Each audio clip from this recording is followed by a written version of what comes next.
ប់ឬជាការពិតយើងសម្រេចចិត្តដើរចូលរងការបងឲ្យអូនស្គាល់អូនមួយជាស្នេហា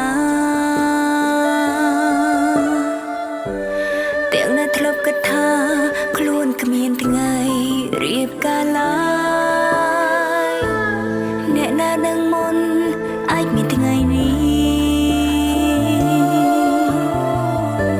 ថ្ងៃដ៏ពិសេសពួកយើងទាំងពីរស្នេហាអូនមកដូចអគ្គិសនីប៉ុន្មាននាទីផ្ដើមមានចិត្តរៀងខ្លួនបានទេមិនអោយអូនខ្មាំងគេបានទេកុំអោយស្រីផ្សេងមើងងាយអូនបានទេធ្វើជាប៉ាល្អរបស់កូនបានទេអូនសូមប៉ុណ្ណឹង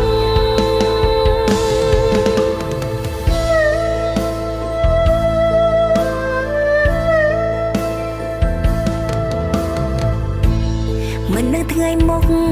មកប្រែយ៉ាងម៉េច